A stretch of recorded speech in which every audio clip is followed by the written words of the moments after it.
kelas A pendidikan biologi. Nah, dalam video kali ini saya akan menjelaskan tentang masalah-masalah belajar. Sebelum kita masuk pada masalah belajar, terlebih dahulu kita harus mengetahui apa itu pengertian dari belajar. Nah, belajar ini adalah proses usaha yang dilakukan seorang untuk memperoleh suatu perubahan tingkah laku yang baru secara keseluruhan sebagai hasil pengalamannya sendiri dalam interaksi dengan lingkungan.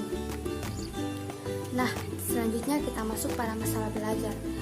Pada masalah belajar ini dibagi menjadi dua faktor, yaitu yang pertama faktor internal dan yang kedua yaitu faktor eksternal. Di mana faktor internal ini adalah faktor yang berasal dari dalam diri seorang individu dan dapat mempengaruhi hasil belajar dari individu tersebut. Nah, adapun beberapa faktor internal itu yang pertama ciri khas atau karakteristik dari peserta didik. Yang kedua, sikap terhadap belajar. Yang ketiga, motivasi belajar. Yang keempat, konsentrasi belajar. Yang kelima, mengelola bahan ajar. Dan yang terakhir yaitu rasa percaya diri peserta didik. Selanjutnya kita masuk pada faktor eksternal, di mana pada faktor eksternal ini dibagi menjadi dua aspek, yaitu terdiri dari aspek keluarga dan aspek sekolah. Nah, pada aspek keluarga ini terdiri dari cara orang tua mendidik anak, yang kedua suasana rumah, dan yang ketiga yaitu keadaan ekonomi dari keluarga. Nah, selanjutnya kita masuk pada aspek sekolah, di mana pada aspek sekolah ini yaitu yang pertama tentang metode mengajar.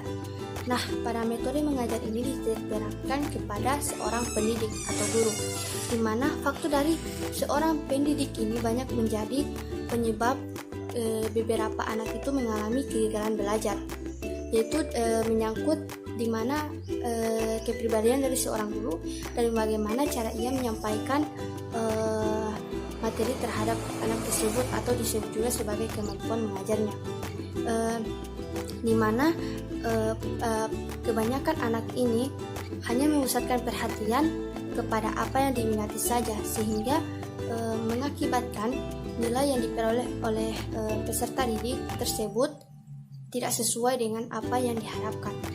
Nah, selanjutnya yaitu faktor aspek sekolah yaitu disiplin, dan yang terakhir yaitu keadaan gedung, di mana keadaan gedung ini juga menjadi penyebab dari masalah belajar, di mana jika gedung yang digunakan oleh peserta didik ini tidak teratur atau dikatakan tidak layak digunakan, maka itu akan membuat siswa itu tidak betah dalam belajar. Nah, selanjutnya beberapa faktor yang menurut Demiati dan Mujiono dikatakan, yaitu yang pertama guru sebagai pembina siswa belajar, yang kedua sarana dan prasarana pembelajaran, yang ketiga kebijakan penilaian, yang keempat lingkungan sosial siswa, dan yang terakhir yaitu kurikulum sekolah. Mungkin itu